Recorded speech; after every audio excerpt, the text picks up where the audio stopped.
आज हम दिमाग की दुनिया में एक बहुत ही दिलचस्प सफर पे निकल रहे हैं। एक ऐसे मनोवैज्ञानिक के साथ जिसने बच्चों को देखकर ये समझने की कोशिश की कि हमारी सोच, हमारी समझ आखिर विकसित कैसे होती है।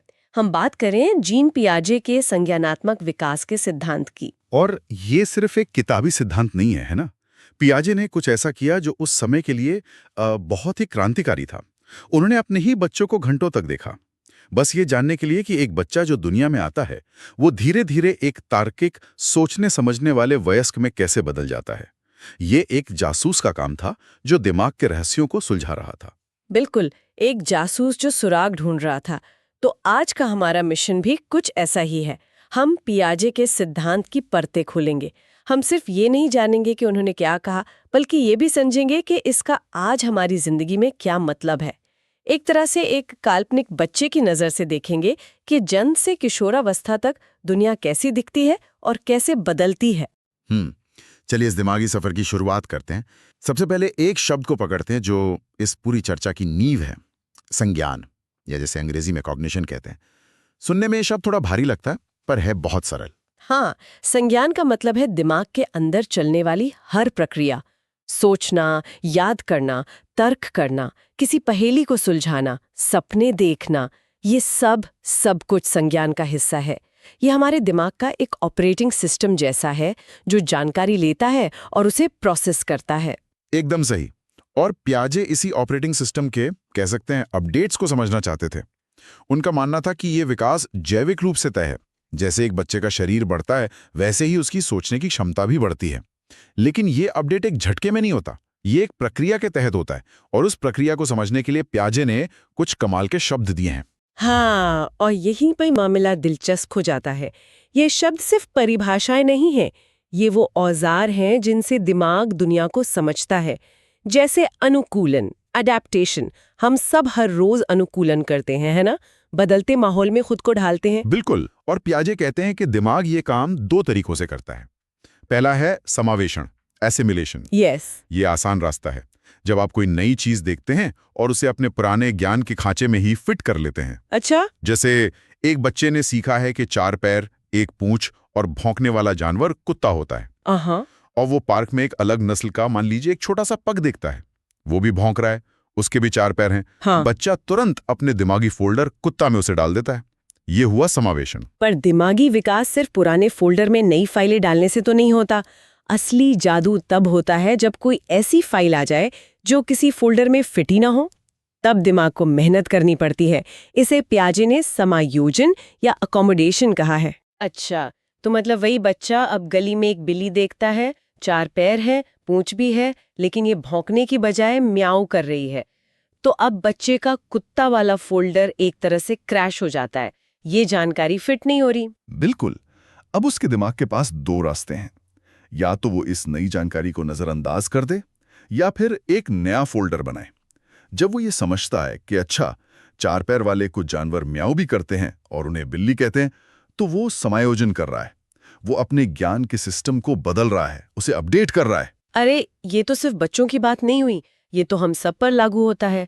सोचिए, जब हम किसी नए देश में जाते हैं या कोई ऐसा काम सीखते हैं जो हमारे लिए बिल्कुल नया है, हमारा पुराना तरीका काम नहीं आता। हमें अपने सोचने, बात करने, काम करने के तरीके को एडजस्ट करना पड़ता है। वो जो दिमागी कसरत होती है, वही तो समायोजन है। बात आपने कही, उसे पियाजे की भाषा में स्कीमा कहते हैं। स्कीमा ज्ञान के छोटे छोटे पैकेट हैं हमारे दिमाग में। कुर्सी का स्कीमा, त्योहार का स्कीमा, दोस्ती का स्कीमा। हमारी पूरी दुनिया इन्हीं स्कीमा से बनी है।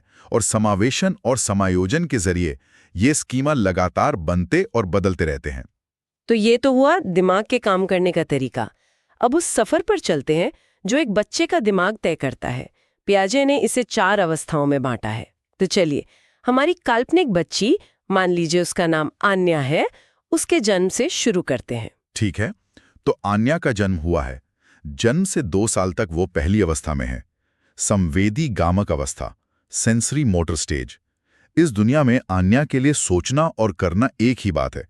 वो अपनी इंद्रियों से दुनिया को चखती है, छूती है और सुनती है। मतलब उसके लिए दुनिया एक बहुत बड़ा टच एंड फील एक्सपीरियंस है, और अगर कोई चीज दिख नहीं रही तो वो है ही नहीं। जैसे अगर हम आन्या का पसंदीदा खिलौना एक कंबल के नीचे छिपा दें, तो शुरुआती महीनों में आन्या के लिए वो खिलौना दुनिया से गायब हो गया है, उसका अस्तित्व ही खत्म। वो उसे ढूंढने की कोशिश भी नहीं करेगी। लेकिन फिर लगभग 8-9 महीने की उम्र में उसके दिमाग में एक बहुत बड़ा धमाका होता है। एक कॉन्सेप्ट विकसित होता है जिसे पियाजे वस्तु स्थायित्व या ऑब्जेक्ट परमानेंस कहते हैं। अच्छा, और यहाँ से खेल बदल जाता है। अब अगर हम खिलौना कंबल के नीचे छिपाएंगे तो आन्या सिर्फ देखेगी नहीं, वो कंबल हटाएगी, क्योंकि अब उसका दिमाग ये मानने लगा है कि चीजें तभी मौजूद रहती हैं जब वे आंखों के सामने ना हो। ये एक छोटी सी बात लगती है, पर ये इंसान के विकास का एक बहुत बड़ा कदम है। वो अब एक जादू की दुनिया से निकलकर एक ठोस दुनिया में कदम रख रही है। बिल्कुल, अब वो सिर्फ एक दर्शक नहीं है, वो एक खोजी बन गई है। वो ये भी सीख रही है कि उसके कामों का दुनिया पर असर होता है। अगर वो रोती है तो कोई इसे उठा लेता है, अगर वो चम्मच फेंकती है तो वो नीचे गिरता है। कारण और प्रभाव की पहली समझ यहीं से शुरू होती है। ठीक है, तो आन्या अब 2 साल की हो गई है, वो चलने लगी है, थोड़ा थोड़ा बोलने लगी है। अब वो दूसरी अवस्था में दाखिल होती है, पूर्व संक्रियात्मक अवस्था, प्री ऑपरेशनल स्टेज, जो 2 से 7 साल तक चलती है। इसे खिलौने की आयु भी कहते हैं और इसकी अपनी एक अलग ही दुनिया है।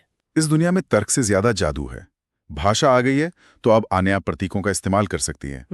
एक केला उसके लिए फोन बन सकता है और एक डंडा उसका घोड़ा। ये प्रतीकात्मक खेल उसकी कल्पना शक्ति को पंख लगा देता है, लेकिन उसकी सोच की कुछ मजेदार सीमाएं भी हैं। हाँ, और यहीं पर पियाजे के 2 और कमाल के कॉन्सेप्ट्स आते हैं। पहला है जीववाद या एनिमिज्म। आन्या के लिए हर चीज जिंदा है। चांद उसके पीछे पीछे चल रहा है, मेज को चोट लगती है और उसकी गुड़िया को सच में भूख लगती है। ये बहुत दिलचस्प है। हम बड़े लोग इसे बचपना कहते हैं, पर पियाजे के नजरिए से देखें तो ये दुनिया को समझने का एक तरीका है। अगर मैं जिंदा हूँ और मेरे इरादे हैं तो शायद हर चीज के हैं। और दूसरा कॉन्सेप्ट है अहंकेंद्रिता, ईगोसेंट्रिज्म। एक मिनट, ये शब्द सुनने में ऐसा लगता है कि बच्चा बहुत स्वार्थी है। क्या पियाजे यही कह रहे हैं कि सारे बच्चे स्वार्थी होते हैं? नहीं, ये एक आम गलतफहमी है। अहम केंद्रिता का मतलब स्वार्थ नहीं है। इसका मतलब है ये न समझ पाना कि दुनिया का कोई और नजरिया भी हो सकता है। आन्या जो देखती है, जो महसूस करती है, उसे लगता है कि पूरी दुनिया वही देख और महसूस कर रही है। अगर वो आंखें बंद कर लें तो उसे लगता है कि वो किसी को नहीं दिख रही। अच्छा, तो ये पीकाबू वाले खेल का लॉजिक है।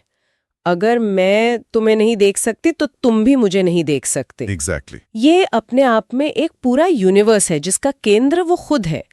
लेकिन इस दुनिया में तर्क की एक बड़ी कमी है, जिसे पियाजे ने संरक्षण या कॉन्जर्वेशन कहा है। हाँ, ये मन का सबसे मशहूर प्रयोग है।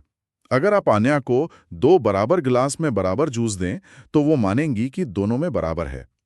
लेकिन अगर आप एक गिलास का जूस एक लंबे और पतले गिलास में डाल दें तो अब आन्या कहेगी कि लंबे गिलास में ज्यादा जूस है। वो ये नहीं समझ पा रही कि सिर्फ बर्तन का आकार बदला है, जूस की मात्रा नहीं। उसकी सोच अभी भी जो दिख रहा है उसी पर अटकी है। और वो अपनी सोच को उल्टा नहीं कर सकती। मतलब वो ये नहीं सोच पाती कि अगर इस लंबे ग्लास का जूस वापस पुराने ग्लास में डालेंगे तो वो पहले जैसा ही हो जाएगा। इस गुण को पलटावी या रिवर्सिबिलिटी कहते हैं, जो इस उम्र में नहीं होता। बिल्कुल, ये एक ऐसी दुनिया है जहां नियम बदलते रहते हैं, जहां तर्क से ज्यादा कल्पना का राज है। लेकिन यहां एक आलोचना भी सामने आती है। कुछ मनोवैज्ञानिक कहते हैं कि पियाजे ने शायद बच्चों को कम आंका। हो सकता है कि बच्चे संरक्षण को समझते हों, पर हम उनसे सवाल सही तरीके से नहीं पूछ रहे। ये एक बहुत अच्छा पॉइंट है। जब एक बड़ा इंसान एक ग्लास से दूसरे में पानी डालता है तो बच्चे को लग सकता है कि जरूर कोई ट्रिक है, वरना वो ऐसा क्यों करते? सही बात है। खैर, आन्या अब 7 साल की हो गई है। जादू की दुनिया फीकी पड़ रही है और तर्क का सूरज उग रहा है। अब वो तीसरी अवस्था में है, मूर्त संक्रियात्मक अवस्था, कंक्रीट ऑपरेशनल स्टेज, जो 7 से 11 साल तक चलती है। ये एक बहुत बड़ा बदलाव है। मूर्त यानी ठोस। अब आन्या उन चीजों के बारे में तार्किक रूप से सोच सकती है जिन्हें वो देख और छू सकती है। अब अगर आप उसके सामने जूस वाला प्रयोग करेंगे तो वो हंसकर कहेगी, दोनों में बराबर है, आपने सिर्फ ग्लास बदला है। उसमें संरक्षण और पलटावी दोनों गुण आ गए हैं। तो अब उसका दिमाग ज्यादा व्यवस्थित हो गया है। वो चीजों को क्रम में लगा सकती है, छोटे से बड़ा, हल्के से भारी। गणित के सवाल जैसे जोड़, घटाना, गुणा, भाग अब उसके लिए पहेली नहीं रहे। वो दुनिया के नियमों को समझने लगी है। हाँ, लेकिन एक सीमा अभी भी है। उसकी सोच अभी भी जमीन से जुड़ी हुई है, ठोस चीजों से। अगर आप उससे पूछें न्याय क्या होता है या आजादी का क्या मतलब है, तो वो शायद आपको एक ठोस उदाहरण देगी, जैसे चोर को सजा मिलना न्याय है। वो इन अमूर्त यानी एब्स्ट्रैक्ट विचारों के गहरे मतलब को अभी नहीं समझ सकती। बिल्कुल। तो उसकी सोच अब तार्किक तो है, पर लचीली नहीं है। वो क्या है के बारे में सोच सकती है, पर क्या हो सकता है के बारे में नहीं। और यहीं पर पियाजे के सिद्धांत की एक और आलोचना आती है, जो संस्कृति से जुड़ी है। पियाजे का मानना था कि ये क्रम पूरी दुनिया में एक जैसा है, पर रिसर्च बताती है कि जिन संस्कृतियों में औपचारिक स्कूली शिक्षा पर जोर नहीं दिया जाता, वहां बच्चे इन तार्किक क्षमताओं को अलग तरीके से या शायद अलग उम्र में सीखते हैं। विकास सिर्फ दिमागी नहीं, सांस्कृतिक भी है। ना जरूरी है। खैर, आन्या अब 11 साल की हो गई है और किशोरावस्था में कदम रख रही है। अब आता है पियाजे का आखिरी और सबसे एडवांस स्टेज, औपचारिक संक्रियात्मक अवस्था, फॉर्मल ऑपरेशनल स्टेज। यहाँ आकर दिमाग अपनी पूरी क्षमता पर पहुंच जाता है। हाँ। अब आन्या की सोच ठोस चीजों से आजाद हो गई है। वो अमूर्त विचारों को समझ सकती है, वो परिकल्पना कर सकती है, अगर ऐसा होता तो क्या होता। वो एक वैज्ञानिक की तरह सोच सकती है, अलग अलग संभावनाओं पर विचार कर सकती है और फिर निष्कर्ष निकाल सकती है। मतलब अब वो सिर्फ दुनिया को समझ नहीं रही, बल्कि दुनिया के बारे में नए विचार भी बना सकती है। वो नैतिकता, राजनीति, दर्शन जैसे विषयों पर बहस कर सकती है। उसकी सोच में एक नई गहराई आ गई है। सही कहा। अब वो सिर्फ समस्याओं को सुलझा नहीं सकती, बल्कि वो ये भी सोच सकती है कि समस्याएं बनती कैसे हैं। निगमनात्मक तर्क का इस्तेमाल करके वो सामान्य सिद्धांतों से विशिष्ट परिणाम निकाल सकती है। पियाजे के अनुसार ये संज्ञानात्मक विकास का शिखर है। तो ये आन्या का सफर था, एक ऐसी बच्ची जो दुनिया को सिर्फ अपनी इंद्रियों से जानती थी, से लेकर एक ऐसी किशोरी तक जो अमूर्त विचारों की दुनिया में गोते लगा सकती है। ये वाकई कमाल है। लेकिन पियाजे का सिद्धांत जितना प्रभावशाली है, उतना ही विवादित भी रहा है। समाज और संस्कृति वाली आलोचना तो हमने की, और भी कुछ है? हाँ, एक बड़ी आलोचना ये है कि पियाजे ने विकास को इन 4 सीढ़ियों की तरह देखा, जहां आप एक सीढ़ी पार करके ही दूसरी पर जा सकते हैं। लेकिन आज के कई मनोवैज्ञानिक मानते हैं कि विकास एक लहर की तरह है। बच्चे एक ही दिन में अलग अलग परिस्थितियों में अलग अलग तरह की सोच का इस्तेमाल कर सकते हैं। ये इतना साफ सुथरा और व्यवस्थित नहीं है जितना पियाजे ने बताया था। और ये भी कि क्या हर कोई औपचारिक संक्रियात्मक अवस्था तक पहुंचता है? कुछ रिसर्च कहती हैं कि बहुत से वयस्क भी पूरी तरह से अमूर्त सोच का इस्तेमाल हर समय नहीं करते। हमारी सोच इस बात पर भी निर्भर करती है कि हमें किस तरह की शिक्षा और अनुभव मिले हैं। बिल्कुल। पियाजे ने हमें एक शानदार नक्शा दिया, लेकिन शायद असली इलाका उस नक्शे से कहीं ज्यादा जटिल और पेचीदा है। उन्होंने हमें ये समझने में मदद की कि बच्चे छोटे वयस्क नहीं होते, उनकी सोच की अपनी एक अलग गुणवत्ता होती है। ये शिक्षा के क्षेत्र में एक क्रांति थी। सही बात है। आज शिक्षक ये समझते हैं कि बच्चों को उनके विकास के स्तर के हिसाब से पढ़ाना चाहिए। आप एक 5 साल के बच्चे को अमूर्त गणित नहीं पढ़ा सकते। आपको उसे ठोस चीजों जैसे ब्लॉक्स या मोतियों से सिखाना होगा। ये सब पियाजे की ही देन है। तो हमने पियाजे के सिद्धांत की गहराई को समझा, उसकी शब्दावली को जाना, 4 अवस्थाओं के सफर को जिया और उसकी सीमाओं पर भी बात की। और ये सब हमें एक बहुत ही प्रासंगिक सवाल पर लाकर खड़ा करता है। पियाजे ने ये सिद्धांत तब दिया था जब ना तो इंटरनेट था, न स्मार्टफोन। उनकी दुनिया और आज की दुनिया में जमीन आसमान का फर्क है। ये आज के दौर का सबसे बड़ा सवाल है। आज का बच्चा जो पैदा होते ही स्क्रीन देख रहा है, जिसके पास उंगलियों पर दुनिया की सारी जानकारी है, क्या उसका संज्ञानात्मक विकास भी पियाजे के बताए रास्ते पर ही चल रहा है? क्या ये डिजिटल दुनिया इन अवस्थाओं को तेज कर रही है, या शायद किसी बिल्कुल नए और अनपेक्षित तरीके से बदल रही है?